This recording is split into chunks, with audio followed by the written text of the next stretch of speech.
Fala, jovem! Mais um vídeo de segunda-feira e eu aqui com o meu tradicional cafezinho.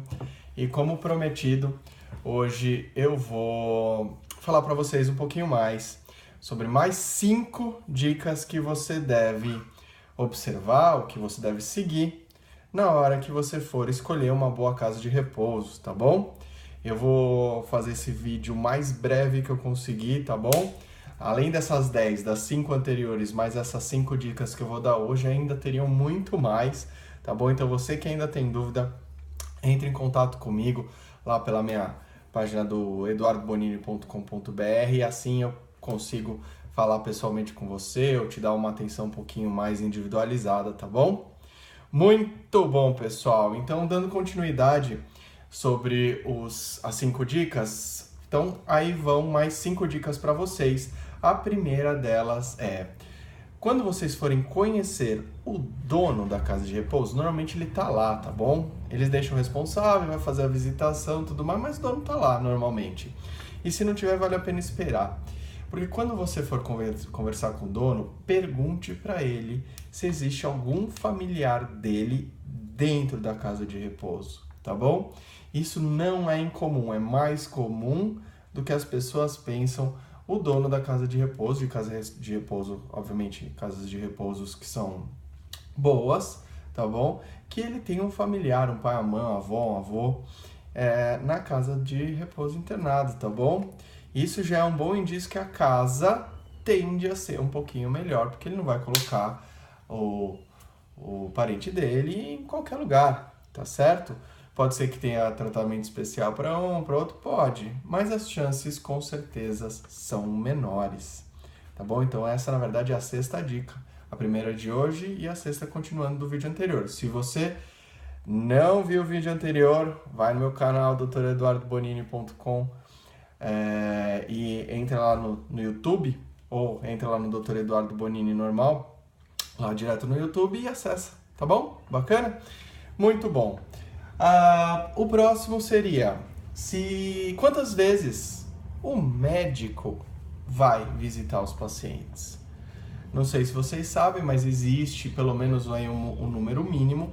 Eu vou falar o que eu acredito que seja o mais correto, que eu vejo que seja mais benéfico para o paciente. Eu acredito que o médico deva ir, como gestor, eu estou falando de casa de repouso, eu aconselharia que o médico fosse 2 vezes por semana, pelo menos fazer a visitação, independente do número de famílias, né, de idosos que estão alocadas lá nessa casa de repouso, tá bom? O ideal são 2 vezes, isso nem sempre acontece, infelizmente. O que é mais comum a gente ver aí é 1 vez por semana, que é aquele mais ou menos, na minha opinião, faz muita manutenção e tudo mais, mas eu acho que o acompanhamento ele poderia ser um pouquinho mais efetivo se fossem 2 vezes por semana. E em alguns casos a gente ainda vê clínicas, né, casos de repouso e LPIs, que tem o médico apenas 1 vez a cada 15 dias. Essa casa de repouso, eu sugiro a você que você corra dela, tá bom? Que é uma casa que com certeza tem um acompanhamento médico muito mais reduzido. Então a chance, não estou falando que necessariamente aconteça, mas a chance do acompanhamento não ser muito bem feito é muito grande, tá bom? Legal? Então essa foi a 7ª dica. A 8ª dica está relacionada com o cardápio dessa casa, tá bom? As casas de repouso obrigatoriamente têm que ter 6 refeições diárias, tá bom? Isso é muito bonito, isso está numa resolução que eu já vou falar para vocês, mas muitas vezes essas 6 refeições não são respeitadas. Ou pior, tem muitas vezes que existem as 6 refeições, mas essas refeições não são as mais adequadas. Então a dica é, quando você for fazer a visitação e a casa, e grande maioria tem cozinha própria, na porta da cozinha ou dentro dela tem que ter o cardápio do dia, aficionado, tá bom? Tá lá, fixado, desculpe.